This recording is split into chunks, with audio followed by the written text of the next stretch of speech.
اپنے اندر کی کمیوں کو کیسے دور کر سکتے ہیں؟ آئیے جانتے ہیں۔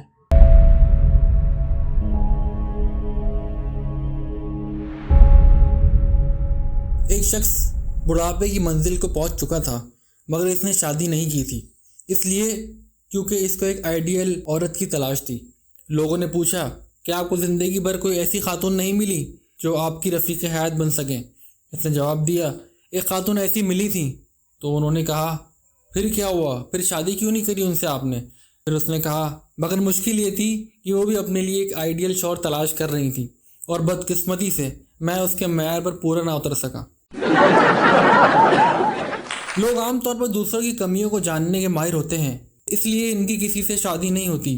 اگر آدمی اپنی کمیوں کو جان لے تو اس کو معلوم ہوگا کہ وہ بھی اسی بشری مقام پر ہے جہاں وہ دوسرے کو کھڑا ہوا پاتا ہے۔ اپنی کمیوں کا احساس آدمی کے اندر تواضع اور اتحاد کا جذبہ پیدا کرتا ہے۔ اس کے برعکس اگر وہ صرف دوسروں کی کمیوں کو جانتا ہو تو اس کے اندر گھمنڈ پیدا ہوگا، کسی کا شریک حیات بننا اس کے لیے مشکل ہو جائے گا۔ نفسیات کا مطالعہ بتاتا ہے کہ کسی ایک آدمی میں ساری خصوصیات جمع نہیں ہوتی، کسی میں کوئی خصوصیت ہوتی ہے تو کسی میں کوئی۔ پھر جس شخص میں کوئی ایک خصوصیت ہوتی ہے، اس کے اندر اسی نسبت سے کچھ اور خصوصیات بھی پائی جاتی ہیں جو گویا اس خصوصیت کا ضمنی نتیجہ ہوتی ہیں۔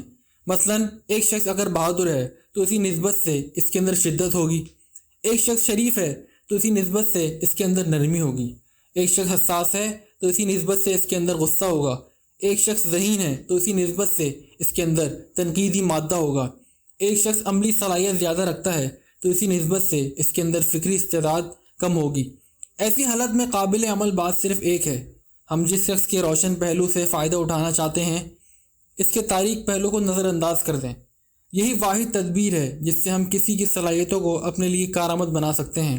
میاں بیوی کے تعلقات ہوں یا مالک اور ملازم کے تعلقات، دکاندار اور شرکت دار کے تعلقات، ہر جگہ اسی اصول کو سامنے رکھنے کی ضرورت ہے۔ اگر ہم کو پھول لینا ہے تو ہم کو کانٹوں کو برداشت کرنا پڑے گا، جس کے اندر کانٹوں کی برداشت نہ ہو اس کے لیے اس دنیا میں پھول کا مالک بننا بھی مقدر نہیں۔ یہ ایک حقیقت ہے کہ تنہا آدمی کوئی بڑا کام نہیں کر سکتا۔ بڑا کام کرنے کے لیے ضروری ہے مطلوبہ کام کی پشت پر کئی آدمیوں کی صلاحیتیں ہوں۔ اسی ضرورت نے مشترک سرمایہ کی کمپنیوں کا تصور پیدا کیا ہے، لیکن کئی آدمیوں کا مل کر کسی مقصد کی تکمیل کے لیے جدوجہد کرنا اسی وقت ممکن ہے جبکہ اس کے افراد میں صبر اور وسعت ظرف کا مادہ ہو۔ وہ ایک دوسرے کو برداشت کریں، وہ چھوٹی چھوٹی باتوں پر ایک دوسرے سے نہ الجھیں۔